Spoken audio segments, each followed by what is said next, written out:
Have a gun license? Plan to bring your gun to my hometown next time you fly in?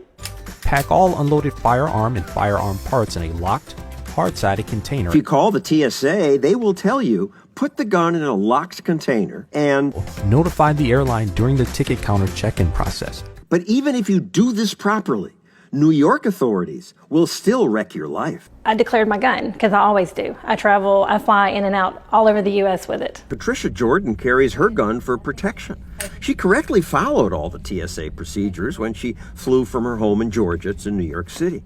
It's in a TSA case, everything's separate, it's locked. She was traveling with 3 teenage girls and wanted her gun in her hotel room. I know that if something happens, then I can protect myself. I was glad that she had brought it just in case something did happen. On their way home, Patricia did everything correctly again. The airline counter, she again told the agent she wanted to check her gun. But this time she was told, wait. The next thing I know, they're getting ready to arrest me. For what exactly? For having a gun. I thought I was going to pass out. I really did. I have my permit. I'm doing everything I'm supposed to, right? Of course, I started freaking out. She sat there and begged the lady, please don't arrest my mom, please don't arrest my mom. She's like crying, begging her not to take me.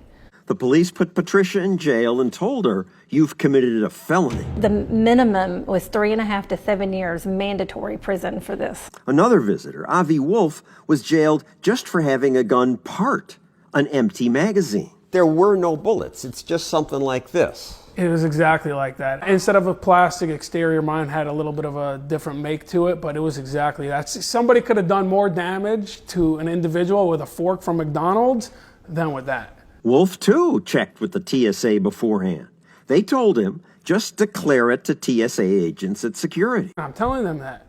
Just notification, I have a magazine here, it's empty, there's no bullets, there's no gunpowder. I called TSA before doing it, and this is what they told me to do, was to declare it. The next thing I know, they pulled me over to the side, and they're all like, do you know what you have in your bag? And I'm like, I know what I have in my bag. I told you what I have in my bag. Fast forward about an hour, it was four Port Authority police officers were there. The chief of LaGuardia Airport is there. They thought they found somebody trying to do 9/11 repeat. For this? Literally. For that. They asked me if I had a gun license. Of course, I had a gun license. I'm from Georgia, and everybody there's got a gun license. And they're like, well, sir, you're going to be getting arrested now. I'm like, oh, no. The other prisoners couldn't believe why Avi was in jail. One guy beat up his wife. This other guy is busted with a whole bunch of drugs. It's just like, so what did you do? Why are you here? It's like, I got caught at security with an empty magazine. What'd they say? Just laughed at it. It's a joke. But it was no joke. Avi and Patricia were released after a day in jail, but they still faced that felony charge.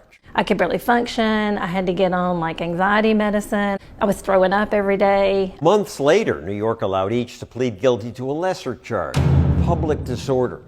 But it cost each $15,000 in legal fees. Why does New York City do this to people? They need to spend a day in jail? We get them through the system as quick as we can. District Attorney Jack Ryan handles New York Airport gun charges. We're not going to apologize for enforcing our gun laws. We do enforce them fairly and humanely and as compassionately as we can. Is it a fair system when it costs them $15,000, $17,000 and they spend a day in jail?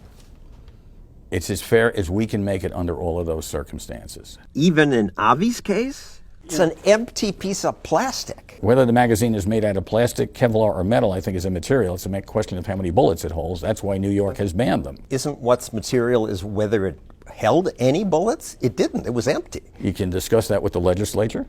They didn't make it a crime only if there's bullets in it. They made it a crime. Patricia had carefully separated her gun from her bullets. The officer could not even find my bullets in my suitcase. I had to stop and go show her where they were. But yet they said that this was considered a loaded weapon in New York. Under New York law, if they're together, they're loaded. And so we have prosecuted a number of those cases. Loaded even if they're not loaded? If the weapon and the ammunition are together, they're loaded. Most every week, New York jails someone who innocently travels with a gun, legally licensed in their state. These are people who are trying to do everything right. They go on the TSA website. They follow the regulations to fly with their gun. They go on the airline website, and they follow the regulations to properly fly with their gun. And then New York jails them. You're a sadistic bully locking these people up. These aren't threats. We know they're not threats after we check them out. We do not know who they are when we first talk to them. Give me a break. Prosecutors have discretion. They could be reasonable with these poor people who had no idea that they'd violated New York's strange laws. But New York politicians don't want you to have a gun, so they will put you in jail to send everyone a message.